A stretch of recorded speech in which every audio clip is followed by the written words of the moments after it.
ঢাকাতে তো মুশফিকুর রহিম শততম টেস্ট খেলবেন, খেলাতে যেন 100 রান করতে পারে এই দোয়া করি। আমাদের বাসায় রাজশাহীতে, আর শান্ত ভাইয়া তো এই যে হরিয়ান। আমাদের ট্রলিং থেকে বিরত থাকতে হবে, কারণ ক্রিকেটটা আমাদের শেষ সম্পদ। জাকির আলী অনেক খুব শীঘ্রই ফর্মে ফিরবে। এই সিরিজে সবচাইতে ভালো লাগার যে বিষয় সেটা হচ্ছে কি সবাই ফর্মে ফিরেছে। আর নাজমুল শান্তর খেলা আমার বরাবরই ভালো লাগে। টেস্ট ক্রিকেটে ওনাকে আবার ক্যাপ্টেনের দায়িত্ব দেওয়া হয়েছে, সেটা খুবই একটা ইতিবাচক দিক আমি মনে করি। আর ঢাকাতে তো মুশফিকুর রহিম শততম টেস্ট খেলবেন, তো ওনার খেলাটা যেন স্মরণীয় হয়ে থাকে, যেন তিনি ডাবল সেঞ্চুরি বা আবার এরকম একটা কিছু করতে পারেন, সেটাই ওনার কাছে প্রত্যাশা। যেন ওনার শেষের দিকের, ওনার তো কেরিয়ারের প্রায় শেষের দিকে আছেন, সো এটাই ওনার কাছে এটাই প্রত্যাশা যে ভালো একটা স্কোর ওনার কাছে করবে, যেন সেটা আমরা সবাই মনে রাখতে পারি। কতটুকু এনজয় করছেন? না, খুবই আনন্দের বিষয় একটা যে বাংলাদেশের জয় সরাসরি মাঠ থেকে দেখতে পেলাম। মুশফিকের আসলে 99তম টেস্ট, সে ব্যাট হাতে নেমেছিল, ভালো করতে পারেনি, একটু আফসোস বা খারাপ লাগছে? এটা তো অবশ্যই আফসোসের বিষয়, একটা অভিজ্ঞ সিনিয়র প্লেয়ার আমাদের রান করতে পারেনি, এটা খারাপ লাগলো। ওনার খেলা দেখার জন্য আসলাম মূলত আমরা। একটু কি হতাশ? যে একটু হতাশ, ওভারঅল পারফরমেন্সে খুব খুশি। এই ফ্যামিলি নিয়ে খেলা দেখতে আসাটা ঠিক কতটুকু এনজয় করছেন সবাই? আপনারা খুব এনজয় করেছি, মেয়েকে দেখালাম খেলা, মেয়ে দেখতে আসলো। দেখি 100তম ম্যাচও দেখবো হয়তো মিরপুর গিয়ে। জি জি, আপনি যদি একটু বলতেন কেমন লাগছে আসলে? খুবই ভালো লেগেছে এখানে এসে, আর বাচ্চা এসে খুব মজা পাইছে। এর আগে কোনো সময় দেখা হয়নি তো খেলা, এবারই ফার্স্ট। আপনার প্রিয় ক্রিকেটার কে? প্রিয় বলতে আমাদের যেহেতু রাজশাহী যেগুলো আছে, শান্ত ভাইয়া, মুশফিক ভাইয়া, এরাই।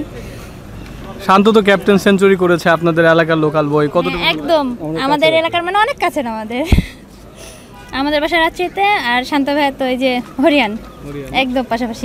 খুশি তো? জি, অনেক খুশি। ঢাকায়ও কি দেখবেন নাকি ম্যাচ? ইনশাল্লাহ দেখি। ইংল্যান্ডের খেলা আলহামদুলিল্লাহ বাংলাদেশ খুব ভালো খেলছে, দোয়া করে যেন ভবিষ্যতে আরও ভালো খেলে। কিন্তু এখানে কিছু সমস্যা দেখা দিচ্ছে যে এইবার ফার্স্ট টাইমে আসছি, এখানে ফ্যামিলি নিয়ে আসলে বা বাচ্চা কাচ্চা নিয়ে আসলে পানির ব্যবস্থাটা নাই, পানির ব্যবস্থা, নাস্তা পানির ব্যবস্থা যেন থাকে, এটা বাংলাদেশ ক্রিকেট বোর্ডের পক্ষ থেকে যেন ব্যবস্থা করা হয়, আমরা এটা কাম্য। মাশাআল্লাহ বাংলাদেশ ভালো খেলছে, ভবিষ্যতে যেন আরও ভালো খেলে এই দোয়া করি। মুশফিকের 99তম টেস্ট, সবাই ব্যাট হাতে ভালো করেছে, আসলে সে কি একটু আনলাকি কিনা বলবেন কিনা? না, মুশফিক ভাই যথাযথই ভালো খেলে, ও ভালো একজন ব্যাটার, এটা আমরা মানি, আমরা সবাই বিশ্বাস করি।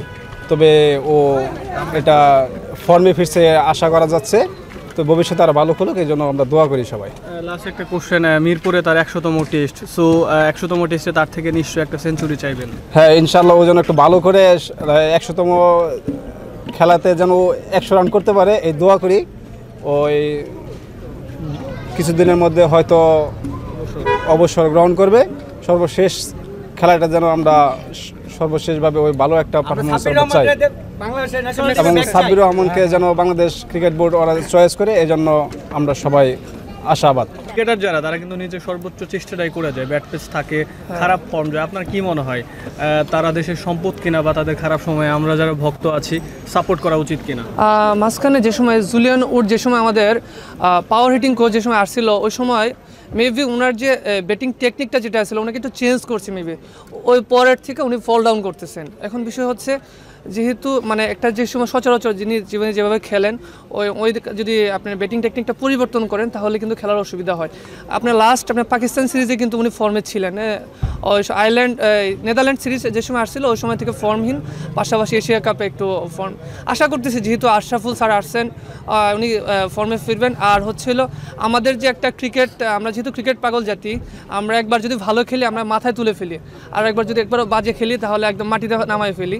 আমাদের ট্রলিং থেকে বিরত থাকতে হবে, কারণ ক্রিকেটটা আমাদের শেষ সম্পদ। আমরা ক্রিকেটারদের পাশে থাকবো ব্যাক সময়, যেমন আমাদের বিরাট কোহলির কিন্তু মাঝে মাঝে খারাপ সময় যায়, তারা ব্যাক করে না, এরকম জাকির আলী অনেকেও ব্যাক করবে। কারণ আমাদের এরকম কিন্তু আমাদের আমাদের পাইপলাইনে কিন্তু পাইপলাইনে পর্যাপ্ত পরিমাণ ক্রিকেটার নাই, যারা আছে তাদেরকে আমাদের শুনে রাখতে হবে। আশা করি খুব শীঘ্রই জাকির আলী অনেক ফর্মে ফিরবে, আমরা আল্লাহর কাছে প্রার্থনা করি। আর আমরা একটা চাই, আমরা যাতে ওয়ার্ল্ড কাপে যাতে আমরা একটা ম্যাচ জিততে পারি, সেজন্য আমরা আশা করছি ওয়ার্ল্ড কাপে যাতে আমরা একটা জিততে চাই। আমরা ট্রফি নাই, আমরা ক্রিকেট পাগল জাতি, কিন্তু আমরা এই পর্যন্ত একটা ট্রফি পাই না। খুবই আমার কাছে খুবই একটা একটা খুব একটা হতাশার বিষয় ট্রফি, কারণ আমাদেরকে অনেকে ট্রফি যদি থাকে খুব একটা সামনে যাতে আমরা ভালো একটা করতে পারি সবার জন্য। সবাই দোয়া করবেন, আমাদের ক্রিকেট টিমের পাশে থাকবেন, সবার জন্য শুভকামনা। আর একটা হচ্ছে হলো আজকে আশরাফুল স্যারকে দেখলাম, আমাদের জাকির আলী অনিককে ব্যাটিং করাচ্ছেন। উনি যেহেতু লেগে ম্যাক্সিমাম সময় শট খেলেন, ওনাকে অফ সাইডে শট খেলানোর ট্রাই করতেছেন। আমরা আশা করি জাকির আলী অনিক খুব শীঘ্রই ফর্মে ফিরবে। আর আমাদের খুবই একটা চিন্তার বিষয় হচ্ছে যেহেতু সামনে আয়ারল্যান্ড সিরিজ, T20 সিরিজ আছে, সেখানে তাহিদ হৃদয় কিন্তু আপনার অনেক ফেল করতেছে মিডল অর্ডারে।